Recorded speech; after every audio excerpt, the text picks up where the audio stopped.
सीता जी और उनका परिवार बहुत हंसी खुशी से मिलकर रहता था। एक दिन सुबह सुबह घर की बैल बजती है। बहू, देख तो इतनी सुबह दरवाजे पर कौन है? जी माँ जी।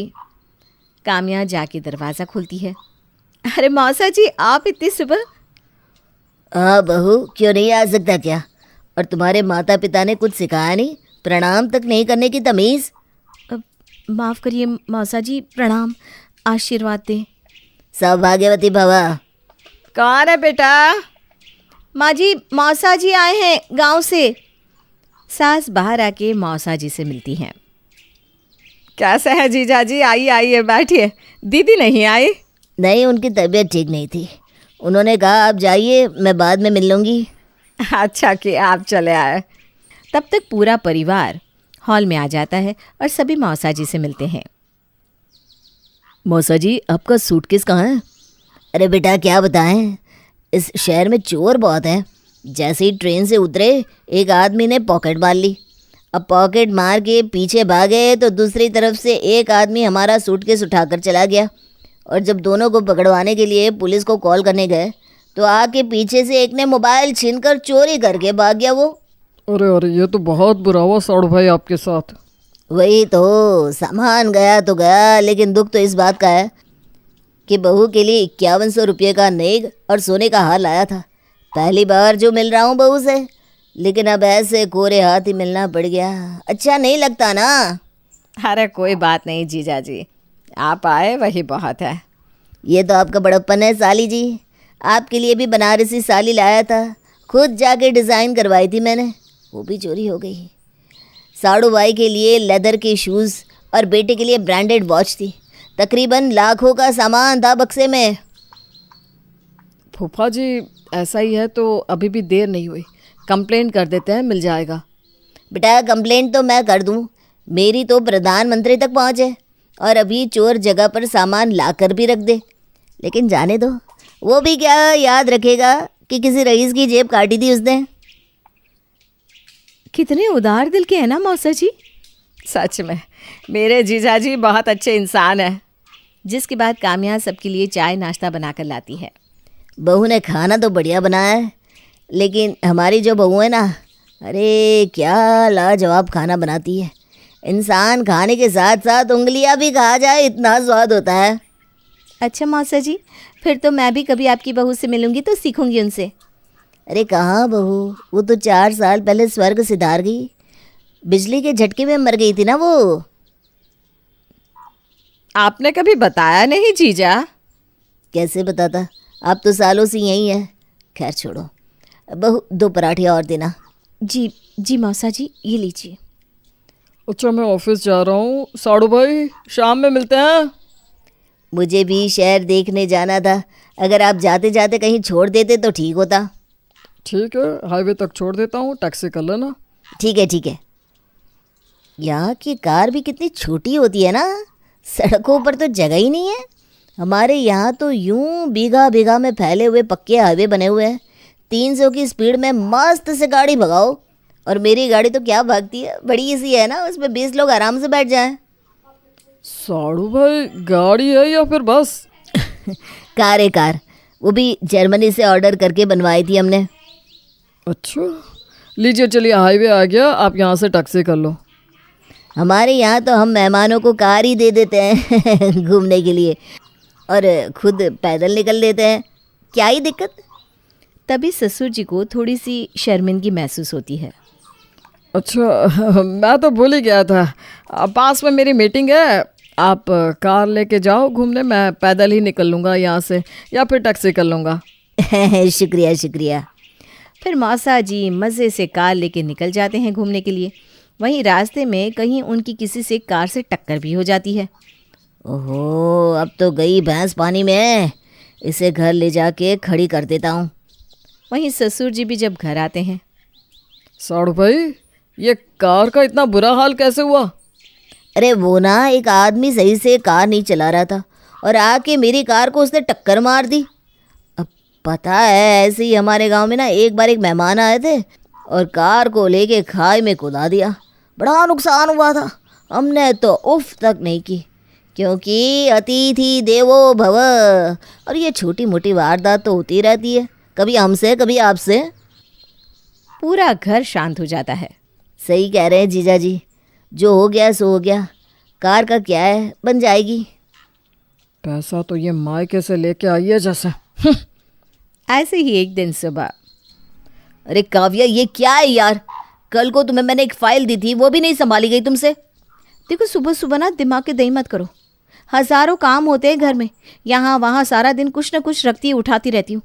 हर चीज़ नहीं याद रख पाती यार, दिमाग है कंप्यूटर नहीं। इतना ही है तो खुद का सामान खुद से रखा करो ना, जूनियर केजी के बच्चे नहीं हो आप। बीवी की बातें सुनकर मानव शांति से फाइल ढूंढने लगता है। ये है आजकल के बच्चे, बीवी ने डांट दिया, पल्लू में छुप गए। अरे बेटा शेर बनो शेर।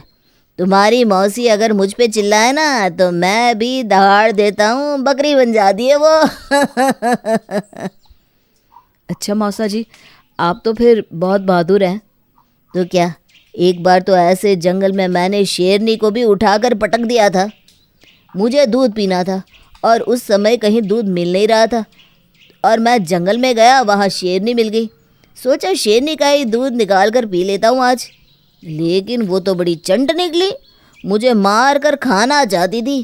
अरे एक बार जो उठाकर पटका उसे, शांत हो गई वो। वाह मौसा जी, आपके साथ तो बहुत कुछ सीखने मिलेगा फिर। हाँ बेटा, संगत से ही रंगत होती है। ऐसे ही दिन बीत रहे थे। मौसा जी बड़ी लंबी चौड़ी बातें करती और सारा दिन घर में बैठकर खाते और घर की चीज़ों का भी काफ़ी नुकसान करते। माँ जी, अब किचन में मैं काम करके थक गई हूँ, टीवी भी नहीं देखने मिलता। जीजा जी एक पल के लिए रिमोट छोड़ते ही नहीं और सोफे पर तो गम लगा कर बैठ जाते हैं। माँ मेरी तो जेब भी ढीली हो गई है। रोज़ रात को दारू मंगाते हैं और साथ में चिकन, ये कहकर कि दारू और चिकन तो मर्दों की शान होती है। अब मैं क्या कहूँ माँ? तभी मौसा जी की आवाज़ आती है। बेटा मानव कहाँ है? जी मौसा जी, क्या हुआ? देख दरवाजे पर मैंने एक पार्सल मंगाया है, पैसे दे के ले ले ज़रा बेटा। वो क्या है ना, मेरा वॉलेट गायब हो गया था, बैंक जाऊंगा तो पैसे दे दूंगा तुझे। हाँ जी मौसा जी। फिर मानव मौसा जी का पार्सल लेने जाता है। सर 5,000 हुए। ऐसा क्या है इसमें? ये तो नॉर्मल सा पिज़्ज़ा है। नॉर्मल नहीं सर, गोल्ड प्लेटेड पिज़्ज़ा है, इस पर सोने की परत है। फकीर बनाए बिना नहीं मानेगा ये। ला बेटा इधर ला, पार्सल यहाँ दे दे। जिसके बाद मौसा जी जल्दी जल्दी पूरा गोल्ड प्लेटेड पिज़्ज़ा खा जाते हैं और मानव इस आस में देखता रहता है कि पैसे उसके और उस तक ही नहीं पहुंचा पिज़्ज़ा। ऐसे ही मौसा जी घर में बैठे बैठे सबको बहुत तंग करते और कोई कुछ बोले तो लंबी लंबी डींगे मारते। कभी मानव की बाइक बेच आते तो कभी ससुर जी के पर्स से बिना बताए पैसे ले लेते और फिर डींगे मारने लगते। हमारे यहाँ तो मेहमान भगवान है, चाहे जो करे। जिस कारण घर में उन्हें कोई कुछ भी नहीं बोल पाता था, लेकिन सब उनसे तंग आ चुके थे। अब तो जीजा जी के कारण मेरा भी जीना हराम हो गया है। माँ जी, अब इनको बोलो ना अपने घर जाए, मौसी जी बेहाल होती होंगी ना इनके बिना। अरे ऐसे कैसे बोल दो बेटा, मानव तू बोल ना। वहीं शाम में, मौसा जी आपको मौसी की याद नहीं आती? उनके बिना कैसे रह लेते हैं आप इतने दिन? अरे तुम्हारी मौसी तो मेरे दिल में है, आ जाएगी जहाँ भी होंगी। तभी बेल बजती है और मौसी जी दरवाजे पर। काव्या दरवाज़ा खोलती है और मौसी जी को देखकर वो भी हैरान। प्रणाम मौसी जी। मौसा जी तो अंतर्यामी है, जैसे ही आपका नाम लिया और आप स्वयं यहाँ हाजिर हो गई। हाँ बेटा, मुझे तो आना ही था यहाँ। तुम्हारे मौसा जो घर नहीं आए पिछले 1 महीने से। क्यों जी, तोड़कर हो गई मुफ्त की रोटी या और खानी है? अरे अरे भाग्यवान, कैसी बात करती हो? मैं तो बस अपनी साली से मिलने आया था, बहुत दिन हो गए थे ना, मिला नहीं था। मैंने सोचा तुम नहीं आओगी इसलिए बिना बताए यहाँ आ गया। अच्छा, तो कपड़े वगैरह तो लेके आती, ऐसे खाली हाथ कौन आता है? मौसा जी का तो सामान चोरी हो गया था, क्यों मौसा जी? नहीं नहीं बहू, मैं तो भूल गया था कि मेरा सामान घर ही छूट गया और मुझे लगा किसी ने चुरा लिया। वहीं मौसी जी को सामने देखकर मौसा जी की तो हवा टाइट हो गई थी। अब उनसे कुछ बोला भी नहीं जा रहा था। ये लो आपका मोबाइल, मोबाइल भी नहीं लाए कि कॉल करके पूछ लो कहाँ हो। जीजा तो बोले कि मोबाइल चोरी हो गई थी। झूठे तो है ही ये, झूठ बोलने की बीमारी जो है। और क्या जी, कहा था कि साइकिल से चक्की पर आटा रखाना, और तुम यहाँ चले आए। साइकिल की चेन कब से उतरी है वो भी नहीं बनवाए। 1 महीने से घर में रोटी नहीं बनी तुम्हारी वजह से। चलो अब मैं तुम्हारा कचूमर बनाऊंगी। जिसके बाद मौसी जी मौसा जी को ठिकाने करके वहाँ से ले जाती है। ओ भाई जान में जान। मौसा जी निकले कितने बड़े फेंकू इंसान। और फिर सब चैन की सांस लेते हैं। ननद की कोख। शिखा की शादी को कई साल हो गए हैं, लेकिन वो अपने ससुराल वालों को एक वारिस नहीं दे पाई। शिखा के ससुराल वाले और उसका पति उससे बहुत नाखुश है। एक दिन शिखा की सास बिना किसी कारण उसके ऊपर बरस पड़ती है। बहू, पड़ोस वाले मिश्रा जी की बहू का 3रा बच्चा हुआ है। अभी अभी खुशखबरी सुना कर गए हैं और मिठाई दे कर गए हैं, और एक तू है जो हमारे वंश को एक बच्चा नहीं दे पाई। माँ जी, पर इसमें मेरी क्या गलती? मैं कितनी कोशिश कर रही हूँ, कितने डॉक्टर को दिखाया, लेकिन फायदा क्या हुआ बहू? बड़े बड़े डॉक्टर्स के पास जाती है, महंगा महंगा ट्रीटमेंट करवाती है। देख बहू, अब मैं तेरे ऊपर और पैसे बर्बाद नहीं कर सकती। बेहतर यही होगा कि तू चली जा अपने मायके। माँ जी, अपने मायके क्यों? नहीं, मैं नहीं जाऊंगी, यही मेरा घर है। शिखा अपनी सास को समझा रही होती है कि तभी वहाँ शिखा का पति संजीव आ जाता है। क्या हुआ माँ, आज इतने गुस्से में क्यों हो? देख बेटा, मेरी बात कान खोलकर सुन ले।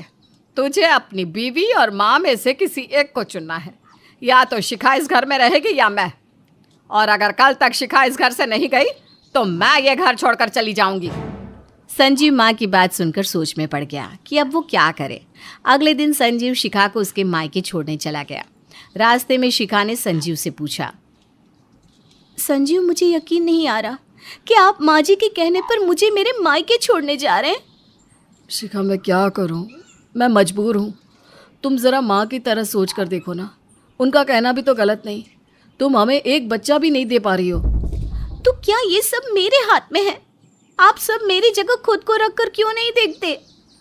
मुझे पता है कि तुम्हारे हाथ में कुछ नहीं है, लेकिन माँ ने मुझे धमकी दी है कि अगर तुम घर से नहीं गई तो वो कहीं चली जाएंगी। देखो, फ़िलहाल तुम कुछ दिन अपने मायके में रहो। जब माँ का गुस्सा शांत हो जाएगा तो मैं तुम्हें बुलाकर ले जाऊँगा। और अगर माँ का गुस्सा शांत नहीं हुआ तो? संजीव शिखा के इस प्रश्न का उत्तर नहीं दे पाया, क्योंकि इसके जवाब में शिखा की बेबसी छिपी थी।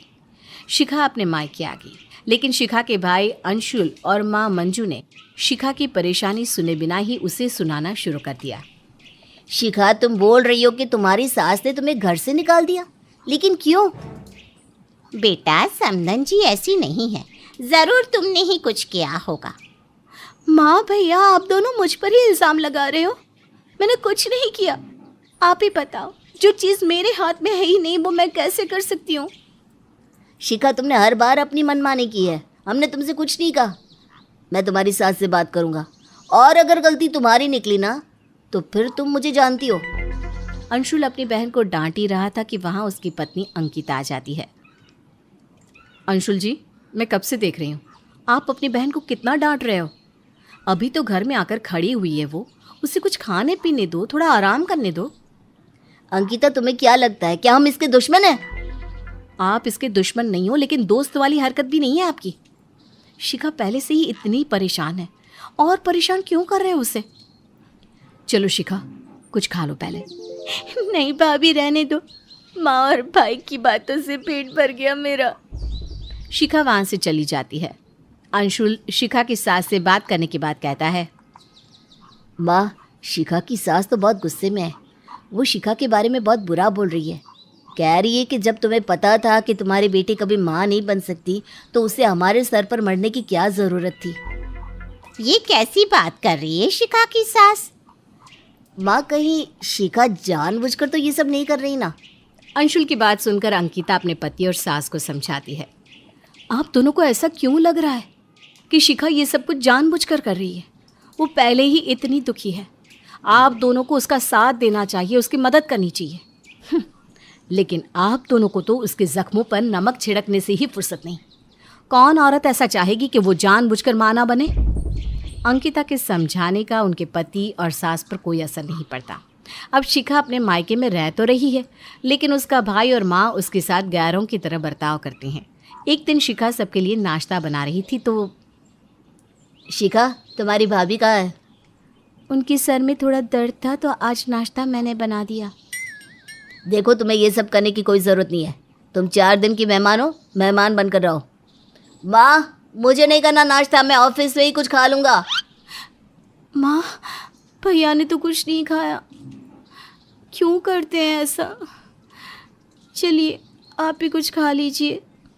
तेरी वजह से मेरा बेटा भूखा घर से निकल गया और मैं खा लूं? नहीं खाना मुझे भी कुछ भी।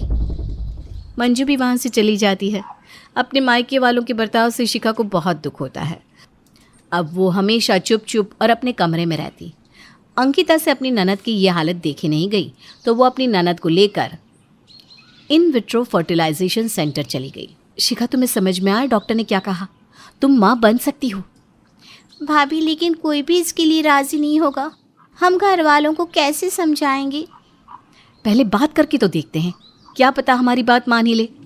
शिखा अपने पति और सास को अपने मायके बुलाती है और सभी को IVF के बारे में बताती है। शिखा, तुम पागल हो गई हो। और अंकिता, तुम भी शिखा की बातों में आ गई। मैं शिखा की बातों में नहीं आई, बल्कि मैं ही शिखा को वहाँ लेकर गई थी। और इस पे बुराई क्या है? अंशुल बेटा, एक तो तुम्हारी बहन हमारे वंश को आगे नहीं बढ़ा सकती, ऊपर से तुम्हारी पत्नी उसे न जाने कहाँ कहाँ ले जा रही है। पता भी है इसमें कितना पैसा लगेगा। आंटी जी, वैसे भी तो आप शिखा के इलाज में कितना पैसा उठा चुकी हैं। थोड़ा और सही। अंकिता, चुप हो जाओ। एक तो तुम्हारी बातें हमारी समझ में नहीं आ रही। जब डॉक्टर जवाब दे चुके हैं कि शिखा माँ नहीं बन सकती तो कैसी बातें कर रही हो तुम? न जाने कहाँ से कौन सा जादू टोना निकाल कर लाई हो। माँ जी, ये जादू टोना नहीं बल्कि साइंस का चमत्कार है। ये एक ऐसी तकनीक है जिसके द्वारा निसंतान दंपति माँ बाप बनने का सुख प्राप्त कर सकते हैं। देखो समधन जी, आप अपनी बेटी और बहू के दिमाग का इलाज करवाओ। मैं अपने बेटे को लेकर जा रही हूँ। चलो संजीव बेटा। शिखा की सास और उसका पति वहाँ से चले जाते हैं। अंकिता और शिखा सबको समझाने की बहुत कोशिश करते हैं, लेकिन कोई उनकी बात नहीं मानता। शिखा और भी ज़्यादा निराश हो जाती है। देखा भाभी, यहाँ कोई हमारी बात सुनने के लिए, समझने के लिए तैयार नहीं है। अब हम क्या करेंगे? हमें किसी से कोई मतलब नहीं है। हमें तो सिर्फ संजीव को तैयार करना है। अगर वो तैयार हो गया तो सब कुछ हो जाएगा। हमें संजीव से एक बार और मिलना होगा।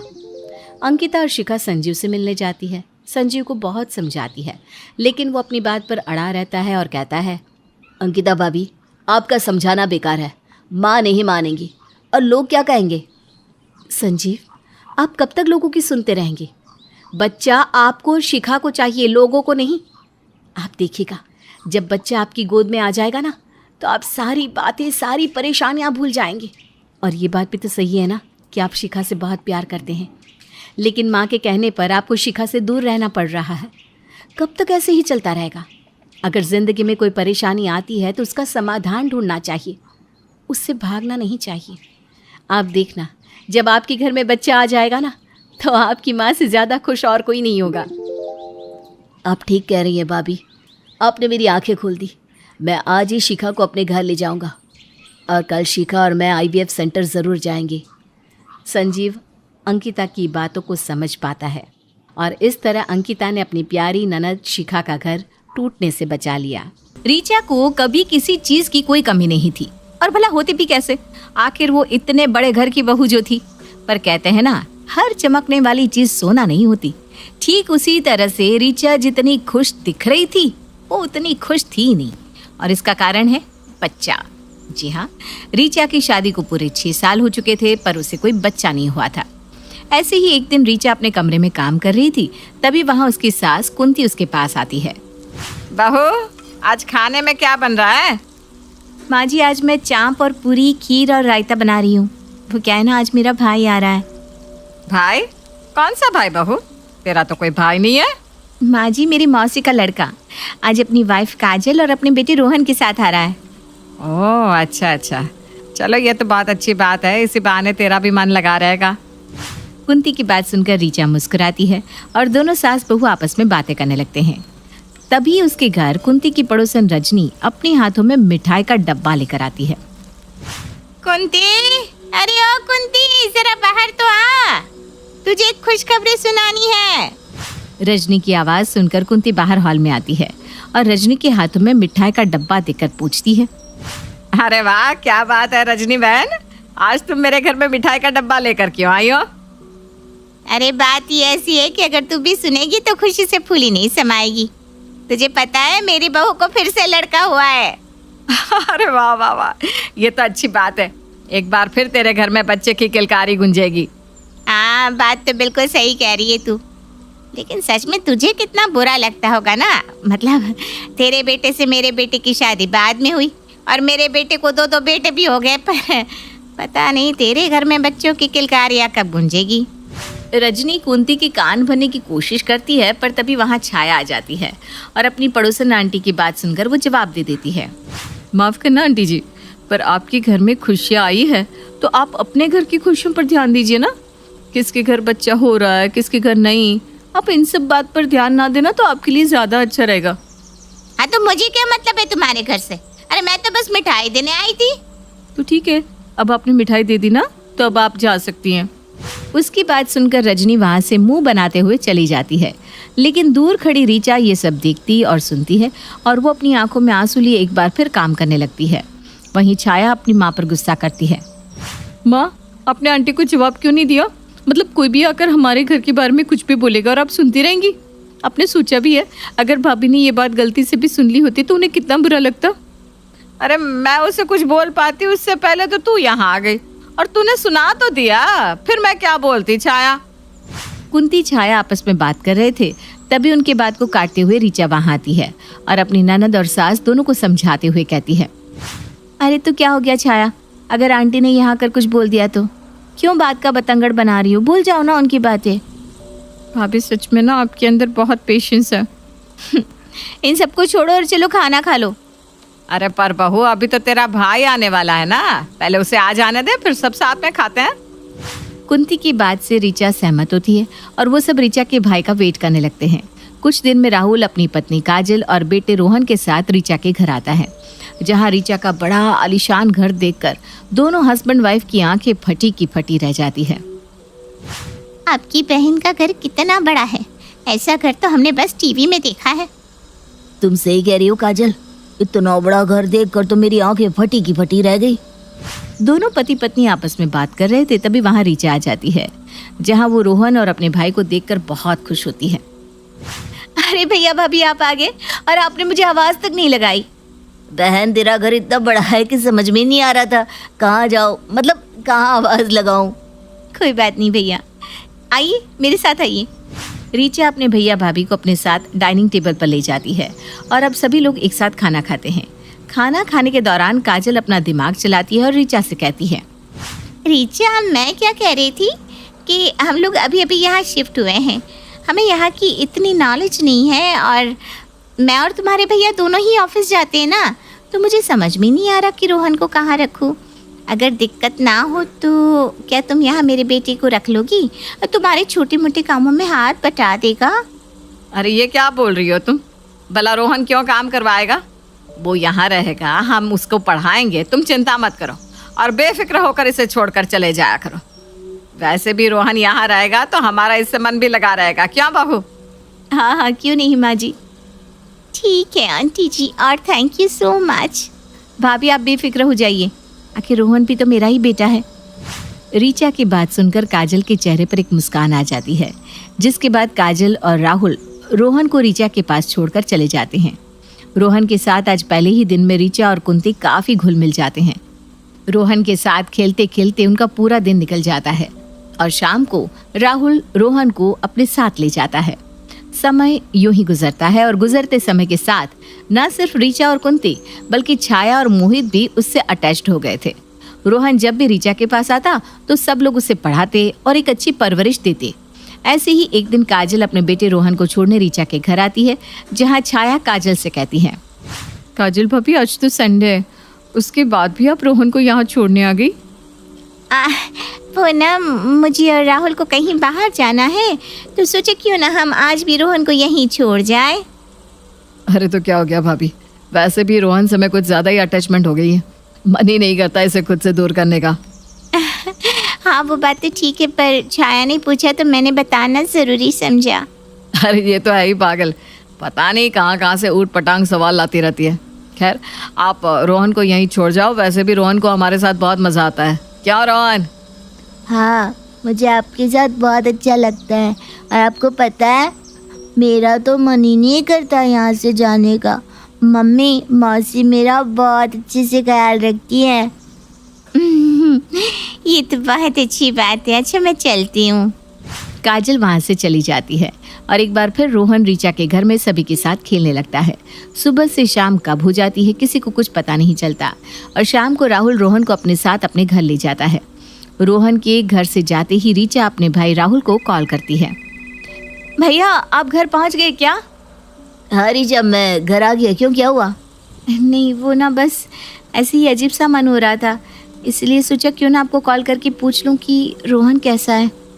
रोहन भी ठीक है और हम लोग अच्छे से घर भी आ गए। तुम चिंता मत करो, सब ठीक है। अच्छा वैसे रोहन तुम्हें परेशान तो नहीं करता ना? कहीं ऐसा ना हो कि वो तुम्हें परेशान करता हो और तुम उसकी शैतानियों को बढ़ावा दे रही हो।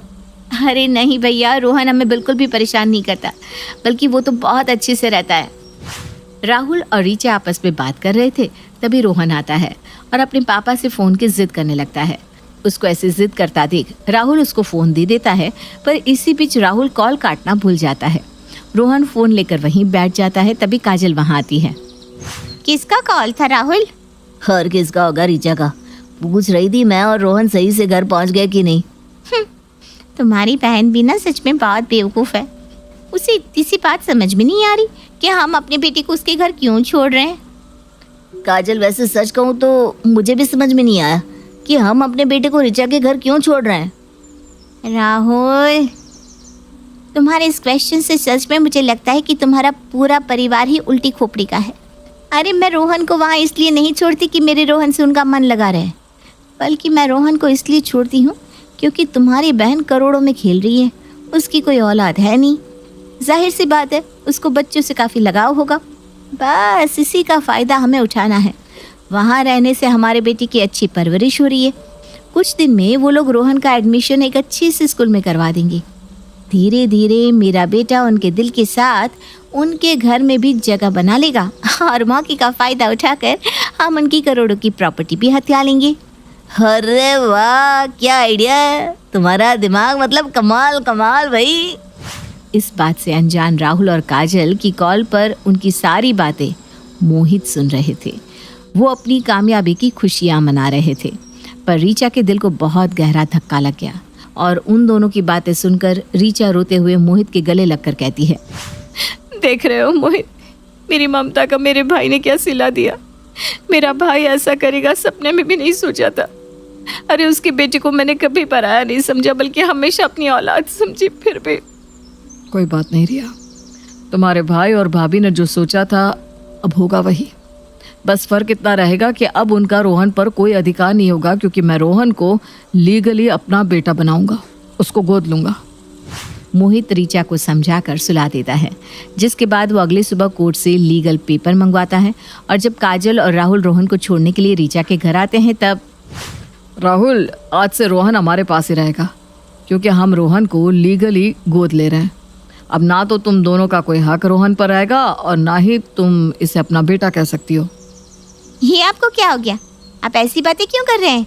आप जानते हैं ना कि हम अपने बेटे को यहाँ बस छोड़ के जाते हैं। बस करो भाभी, आप दोनों के दिमाग में क्या चल रहा है हमें पता चल चुका है, इसलिए आप हमारे सामने अच्छे बनने का ढोंग मत ही कीजिए। रीचा की बात सुनकर राहुल और काजल के होश उड़ जाते हैं। अब आप यही सोच रहे हैं ना कि ये सब मुझे कैसे पता चला? जब कल रात आप दोनों प्लान कर रहे थे कि आप मेरी दौलत को हड़प लेंगे रोहन के जरिए, तब मुझे आप दोनों का घिनौना सच पता चला। इसलिए अब आप दोनों इस पेपर पर सिग्नेचर कीजिए और भूल जाइए रोहन को। नहीं नहीं, मैं अपना बेटा कभी किसी को नहीं दूंगी, किसी को भी नहीं दूंगी। काजल अपने बेटे को अपनी गोद में उठाती है और वहाँ से रोहन को लेकर चली जाती है। चलो चलो बहू, अब अपना दाहिना पैर कलश पर गिराओ, चलो। अरे क्या हो गया, दाहिना पैर उठाओ बहू। वो बुआ जी, दाहिना मतलब राइट या लेफ्ट? अरे राइट पैर से कलश को गिराओ, चलो। अरे दाहिने बाहिने में कंफ्यूज हो गई बहू, आगे गृहस्थी कैसे संभालोगी? अरे होता है जीजी, नहीं है ना, थोड़ा डर तो लगता ही है। डर किस बात का भला? अब ये इसका खुद का ही तो घर है, इसमें कैसा घबराना? अरे तू नहीं समझेगा, तू चुप कर। चलो बहू आओ, घर में सबके पैर भी छू लो और आशीर्वाद ले लो सबका। जी बुआ जी। अरे इतना घबरा क्यों रही हो? अपना ही घर है, सब अपने ही लोग हैं। फिर भी आज मैं इन सबसे पहली बार मिल रही हूँ, बात कर रही हूँ, तो डर लगना तो लाजमी है ना। पता नहीं क्यों सारे समाज ने लड़कियों को इतना डरपोक क्यों बना दिया है। खामखा शादी को इतनी बड़ी चीज बना दी है। अरे क्या हुआ, दोनों अब आपस में ही बातें करते रहोगे कि पैर भी छुओगे? जी जी बुआ जी, बस आ रहे हैं। चलो। पूजा का आज अपने ससुराल में पहला दिन था, जिस वजह से वो थोड़ी सी घबराई हुई थी। पर आकाश को ये बात अजीब लग रही थी कि क्यों घबराना, आखिर चेंज ही क्या हुआ है। आकाश, पूजा, तुम दोनों साथ में खाना खा लो। हाँ लाओ। तुम ठीक से खाना क्यों नहीं खा रही? और ये सब्जी क्यों खा रही हो? ये तो तुम्हें पसंद नहीं है। अरे कोई बात नहीं, अब यहाँ क्या नखरे करो बैठकर कि ये पसंद नहीं है, वो पसंद नहीं है। अरे इसमें क्या हुआ, नहीं पसंद तो नहीं पसंद। तुम नहीं समझोगी, जाने दो ना। अरे पर चुप रहो, सारे मेहमान हैं यहाँ पर, क्या सोचेंगे कि बहू पहले ही दिन आकर पति से बहस कर रही है। कोई कुछ भी सोचे, क्या फर्क पड़ता है? मुझे पड़ता है, ये मेरे ससुराल वाले हैं आकाश। अरे तुम ही तो कहती थी शादी से पहले कोई कुछ भी कह दे मुझे कोई फर्क नहीं पड़ता। वो शादी से पहले की बात थी, अब ये मेरा नया घर है, यहाँ मैं बहू बनकर आई हूँ। यहाँ लोग मेरे बारे में क्या सोचते हैं मुझे फर्क पड़ता है आकाश। मेरी समझ से तो तुम बाहर हो। चलो आकाश और पूजा, तुम भी जाकर कमरे में आराम कर लो, कल और भी रस्में हैं घर में, ठीक है? ठीक है, वैसे भी मैं बहुत थक गया हूँ। माँ जी, कल मैं कितने बजे उठ जाऊँ, और साड़ी पहननी है या सूट? हाँ पूजा, कल तुम 7:30 बजे तक उठ जाना और साड़ी पहन लेना कल का दिन, उसके बाद से सूट पहनना, ठीक है? जी माँ जी। नए घर में आने के बाद पूजा, जो शादी से पहले एक बिंदास लड़की थी, वो अब हर काम बड़े सोच समझ कर रही थी। लेकिन आकाश को ये सब अजीब सा लग रहा था। तुम्हें नहीं लगता तुम कुछ ज्यादा ही कर रही हो पूजा? अरे आकाश, ये तुम्हारा अपना घर है, तुम्हारे अपने घर वाले हैं, तुम्हें अजीब नहीं लग रहा, लेकिन मेरे लिए तो नया है ना सब कुछ, मुझे तो सब सोच समझ कर ही करना होगा ना। तुम लड़कियों को हमेशा ये क्यों लगता है कि तुम नए घर में आई हो तो सब मुश्किल होगा? शादी सिर्फ तुम लड़कियों की नहीं होती, हमारी भी होती है। लेकिन हमें देखो, हम बिना घबराए सब कुछ कर रहे हैं ना। तो तुमने कौन सा अपना घर छोड़ा है? माँ बाप सब कुछ छोड़ा है क्या? अब वही पुरानी चीजें कि लड़कियां बेचारी होती है, ये वो। मैं बेचारी नहीं कह रही हूँ, लेकिन लड़कियों को अपना घर और बाकी चीजें सब कुछ छोड़ना पड़ता है, और नए घर में नए माहौल में एडजस्ट करना होता है, जबकि ये चीजें लड़कों को नहीं करनी पड़ती। बस मैं इतना कह रही हूँ। ओ कम ऑन पूजा, तुम आजकल की पढ़ी लिखी लड़की हो। मैंने तुम्हें सब कुछ बताया तो था अपने घर के बारे में, अपने बारे में। इस घर में तुम कितनी बार आ भी चुकी हो। अब ऐसे तो बिहेव मत करो जैसे तुम कुछ बड़ा बदलाव महसूस कर रही हो। देखो आकाश, ये इतना आसान नहीं होता जितना तुम समझ रहे हो। सब कुछ बदल जाता है, हमारा कमरा, हमारी आदतें, हमारा उठना बैठना, यहाँ तक कि हमारी सरनेम भी। तो घबराना, डर लगना, ये सब तो होता ही है। ठीक है भाई, मैं तुमसे बहस करना नहीं चाहता, लेकिन मैं इतना कहूँगा कि समाज ने लड़कियों को कुछ ज़्यादा ही बिचारी बना दिया है। लेकिन सबसे ज़्यादा मुश्किल तो लड़कों के लिए होता है। फिर तुम, अब मुझे नींद आ रही है, मैं सोने जा रहा हूँ। इसे कब समझ में आएगा? मैं भी सो जाती हूँ, कल सुबह जल्दी भी उठना होगा। नई शादी के बाद पूजा को वैसा ही लग रहा था जैसा हर लड़की को लगता है, अनकंफर्टेबल सा, नया नया, और थोड़ी सी हिचकिचाहट से भी। लेकिन पता नहीं क्यों आकाश को ये सब नाटक लग रहा था। सुनो, मैं अच्छी दिख रही हूँ ना? कुछ ज्यादा या कम तो नहीं लग रहा? अरे सही लग रही हो, कितनी बार तो कह चुका हूँ तुमसे। वो क्या है ना, आज पहला दिन है, ससुराल में तो सब मुझसे पहली बार मिलेंगे, इसीलिए बार बार पूछ रही हूँ। सही लग रही हूँ ना? अरे अब ये तुम्हारा अपना ही घर है पूजा, आराम से चिल करो, क्यों इतना टेंशन ले रही हो? तुम नहीं समझोगे आकाश, हर लड़की को ऐसा लगता है। नए घर में, नए माहौल में एडजस्ट करने में वक्त लगता है। अरे मैं भी तो कर रहा हूँ ना एडजस्ट, मेरी भी तो पहली शादी है। अरे कोई 10 बार इससे पहले शादी नहीं कर चुका मैं। तुम क्यों खुद को इतना अलग समझ रही हो? क्योंकि मैं बहू बनी हूँ किसी के घर की, अपना घर छोड़ कर आई हूँ। यहाँ के तौर तरीके रिवाज सब अलग है। वो छोड़ो, यहाँ का बिस्तर तक अलग है। कल रात मुझे नींद ही नहीं आ रही थी, बोलो, लेकिन तुम्हें आई ना, क्योंकि ये तुम्हारा खुद का कमरा है जहाँ बचपन से तुम रहते आ रहे हो। अब हर बात में लड़कियों को क्या है, हमदर्दी लेने की आदत सी पड़ गई है कि हम घर छोड़कर आए हैं, नया नया घर है। अरे घूमने जाते हैं तो होटल भी तो नहीं होती है ना, वहाँ तो खुशी से एडजस्ट कर लेती हो। और ससुराल में क्या है, सब लोग तो तुम्हारे आगे पीछे घूम रहे हैं, बहू रानी ये, बहू रानी वो। तुम्हें समझाना मेरे बस के बाहर है। बात वो नहीं है, बात यह है कि तुम्हारे पास जवाब ही नहीं है एक्चुअली। आकाश, तू अभी तक उसी बात को लेकर बैठा है?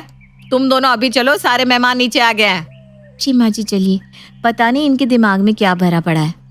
पता नहीं क्यों सब लड़कियों को इतना सर पे चढ़ाते रहते हैं। घर ही तो बदला है, कौन सी एक दुनिया से दूसरी दुनिया में चली जाती है। अब तू आ रहा है या नहीं? हाँ हाँ आ रहा हूँ। आकाश और पूजा के बीच ये नोक झोंक तो चली रही थी, लेकिन शादी की रस्म खत्म होने के बाद भी आकाश इस बात को छोड़ नहीं रहा था। चलो आ जाओ, तुम दोनों भी खाना खा लो। जी माँ जी, मैं बस अभी आई। क्या बनाया है खाने में आज? ये लीजिए गर्मा गर्म रोटियाँ। आ जाओ पूजा, तुम भी बैठ जाओ। जी माँ जी। आज करेले की सब्जी बनाई है और दाल, दोनों मेरे पसंदीदा है। पर तुम्हें क्या हुआ, तुम क्यों नहीं खा रही हो? खा तो रही हूँ मैं। मुझे तो नहीं दिख रहा कि तुम खा रही हो। कुछ चाहिए क्या? नहीं ना। अरे तू कैसे बात कर रहा है, उसके लिए नया स्वाद है, नई रसोई, नए लोग। अब प्लीज आप दोनों फिर से शुरू मत हो जाइएगा, ये राग आलापना नया नया नया, प्लीज। आकाश, यही सच है, तू माने या ना माने, समझा? देखिए माँ, मुझे तो नहीं लगता कि ऐसा कुछ भी होता है। मेरी भी शादी हुई है, पूजा से ज्यादा बोझ तो मेरे सर पे है। अब देखिए तो सही, नई जिम्मेदारी, नए खर्चे, नया रिश्ता, पर मैं तो शिकायत नहीं कर रहा हूँ। आकाश, तेरे लिए रिश्ता नया है, मैं मानती हूँ, खर्चे हैं, जिम्मेदारी है, सब मानती हूँ। लेकिन बेटा, तू वही अपने पुराने घर में है, तेरा कमरा, तेरे दोस्त, तेरी पुरानी चीजें।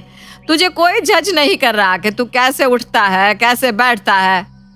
माँ, आप ना बस औरतों की तरफदारी कर रही हैं और कुछ नहीं। अरे मैं किसी की तरफदारी नहीं कर रही हूँ आकाश, जो सच है वही कह रही हूँ। सच तो यह है कि लड़की और लड़के दोनों के लिए रिश्ता बदलता है, जिम्मेदारी आती है, लेकिन लड़कों के लिए किसी को हमदर्दी नहीं होती। मैं ये नहीं कह रही कि लड़कों पर जिम्मेदारी नहीं आती, उनके लिए भी नए रिश्तों को संभालना मुश्किल ही होता है। मैं बस इतना कह रही हूँ कि एक लड़की को किसी के घर की बहू बन के बहुत कुछ छोड़ना पड़ता है, बहुत कुछ बदलना पड़ता है, पर तू है कि इस बात को मान ही नहीं रहा। ऐसा कुछ नहीं होता माँ। अगर चलिए मान लेते हैं मैं जाकर पूजा के मायके में रहता हूँ, मतलब कि मेरे ससुराल में, तो मुझे तो कोई दिक्कत नहीं होगी, ना लोगों से बात करने में, ना खाने में, ना सोने में। ये सब कहने की बात है बेटा, असल में ऐसा करना बहुत मुश्किल है। ऐसा कहिए ना कि आपके पास मेरे सवाल का जवाब नहीं है। अब क्यों बात को बढ़ा रहे हैं, छोड़िए ना। नहीं पूजा, अब इसने सवाल उठाया ही है तो जवाब देना तो बनता ही है इसे। इसे भी तो पता चले कितना मुश्किल है एक बहू बनना। आप बस बातों को ना गोल गोल घुमा रही है माँ, और कुछ नहीं। चलो सीधी बात करते हैं आकाश बेटा, तू 1 महीने के लिए अपने ससुराल जाकर रह, ठीक है? जैसे पूजा हमारे घर रहती है ठीक वैसे ही, वहां से ही ऑफिस जा, वहीं जाकर सो, वहीं अपने दोस्तों से मिल। और अगर तुझे कुछ भी शिकायत या घबराहट नहीं हुई तो मैं और पूजा हार मान लेंगे, ठीक है? मंजूर है तुझे? ये हुई ना बात। अब आएगा अब दोनों को हराने का मजा। तो ठीक है, ये डील रही। लेकिन देख, जैसे पूजा इस घर को अपना रही है, अपना घर समझ रही है, ठीक तुझे भी वैसे ही करना होगा, समझा? चीटिंग नहीं चलेगी। अरे नो चीटिंग, कितना भी मुश्किल होगा अपने ससुराल में रहना, मैं रह लूंगा। आकाश ने चैलेंज एक्सेप्ट कर लिया और बड़े ही घमंड के साथ अपने ससुराल के लिए निकल पड़ा। और यहाँ कावेरी ने भी पूजा के माता पिता से बात कर ली। आकाश को अपने घर के सदस्य जैसा ही ट्रीट करे। आकाश बड़ी खुशी से अपनी ससुराल पहुंचा। अरे ये सब ऐसे क्यों खड़े हैं? कहीं मेरे स्वागत में तो नहीं खड़े? हाँ शायद इसीलिए खड़े होंगे। क्या हुआ दामाद जी, यहीं से लौट जाने का इरादा है क्या? अंदर नहीं आएंगे? अरे नहीं नहीं चाची जी, आ रहा हूँ ना। आप कैसी हैं? अरे पैर तो छू लीजिए पहले। अब सॉरी वो अरे कोई बात नहीं, मैं तो मजाक कर रही थी दामाद जी। अभी तो हमें साथ ही रहना है, इसलिए हंसी मजाक तो चलता रहेगा। जी जी। आइए दामाद जी, अंदर आइए। और बताइए क्या चल रहा है, सब ठीक? जी सब ठीक है पापा जी। ये लीजिए पानी दामाद जी। ये तो ठंडा पानी है, मुझे गर्म पानी पीने की आदत है, लेकिन चलेगा, आज पहला दिन है, कल से सबको बोल दूंगा। मैं खाना लगा दूं आपके लिए? हाँ लगा दीजिए, ठीक है। अरे आप तो शर्मा रहे हैं दामाद जी, अभी तो पूरा 1 महीना रहना है साथ में। अरे नहीं नहीं, मैं कहाँ शर्मा रहा हूँ, वो तो बस यूं ही, मैं शर्माता नहीं हूँ कभी भी। लगता है जीजू को अभी से अपने घर की याद आ रही है। अरे नहीं नहीं नहीं, ऐसे कैसे, ये भी तो मेरा अपना ही घर है, मैं क्यों घबराऊंगा और शर्माऊंगा। ये हुई ना बात जीजू। हाँ दोनों ही मेरे घर है, मुझे तो बिल्कुल अजीब नहीं लग रहा। चलिए मैं आपको आपका कमरा दिखा देती हूँ, आइए। हाँ हाँ चलो। आकाश का पहला दिन ससुराल में ठीक ठाक ही था, पर सबसे बड़ी दिक्कत उसे आई अपना कमरा देखकर। अरे ये तो बहुत छोटा कमरा है। कोई बालकनी भी नहीं है। मुझे तो आदत है सुबह पहले बालकनी में खड़े होने की, और ये क्या लड़कियों जैसा सजा के रखा है। पर अब इन्हें बोलूंगा तो कैसा लगेगा, क्या आते ही शिकायत करने लगा। क्या हुआ जीजू, आपको कमरा पसंद नहीं आया क्या? अरे नहीं नहीं, ऐसी कोई बात नहीं है, कमरा अच्छा है, अच्छा है, चलेगा मुझे। हाँ तुम जाओ, मैं फ्रेश होकर आता हूँ। ठीक है जीजू। आकाश तू हार नहीं सकता है, ये तो वैसे भी आज पहला दिन है, इसीलिए अजीब सा लग रहा है।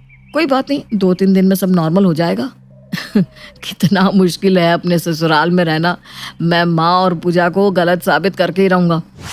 आकाश खुद को समझाने में लगा था कि उसे हारना नहीं है और वो 1-2 दिन में ही नॉर्मल हो जाएगा, लेकिन 15 दिन होने के बाद भी अब तक उसे वो फीलिंग नहीं आ रही थी जो वो खुद के घर में महसूस करता था, जबकि यहाँ उसकी अच्छी सी खातिरदारी भी हो रही थी। मम्मी जी मैं आपकी कोई मदद करवा दूं? वैसे भी मैं खाली बैठा हूँ। अरे कोई बात नहीं दामाद जी, आप बैठिए ना। अरे लाइए ना, मैं सब्जी काट देता हूँ। सॉरी मम्मी जी, वो मैं। अरे कोई बात नहीं दामाद जी, होता है, नया घर है, नया माहौल, सबके साथ होता है। आपको पता है जब मैं इस घर में शादी करके आई थी ना, तब मुझे इस घर के रास्ते ही नहीं समझ आते थे। फिर धीरे धीरे एक वक्त के बाद सब कुछ अपना अपना सा लगने लगा। अरे नहीं नहीं, ऐसी कोई बात नहीं है। मैं जानती हूँ आप कुछ कहेंगे नहीं, लेकिन आपका उठना बैठना, खाने का तरीका, जैसे मुझे पूजा ने बताया था कि आप मटन नहीं खाते, लेकिन आपने यहाँ कुछ भी नहीं कहा। ऑफिस से आकर आप टीवी देखने भी नहीं बैठते, अपना काम करते रहते हैं। मैं जानती हूँ नए घर में अपने घर जैसी फीलिंग आना कितना मुश्किल है। फिर आप लड़कियों को कैसे ये सब समझ में आने लगता है? ऐसा नहीं है दामाद जी, लड़कियों को भी उतनी ही दिक्कत होती है नए घर में एडजस्ट करने में। उन्हें भी डर लगता है कि कहीं उनकी किसी बात से किसी को बुरा ना लग जाए, कहीं ससुराल में उनसे कोई नाराज ना हो जाए। बस इसीलिए उन्हें कुछ वक्त देना चाहिए, क्योंकि वक्त हर चीज़ में एडजस्ट करने में मदद कर देता है। जी मम्मी जी, मुझे समझ में आ गया है कि मेरी माँ और पूजा आखिर मुझे क्या समझाना चाहते थे। जीजू आपको क्या हुआ, आपकी शक्ल इतनी उदास क्यों है? अब मुझे मेरे घर जाना है। अरे अभी तो 15 दिन ही हुए हैं आकाश बाबू। माँ आप यहाँ? मैंने बुलाया है नहीं यहाँ, मैंने देखा कि आप अपनी माँ को बहुत मिस कर रहे थे। अरे नहीं नहीं बहन जी, ये क्यों मिस करेगा मुझे अपने घर को, हैं? ये तो लड़कियां करती है हमदर्दी पाने के लिए। ये तो बहुत स्ट्रांग है ना आकाश? माँ बस भी करो, मुझे समझ में आ गया है कि तुम और पूजा मुझे क्या समझाना चाह रही थी।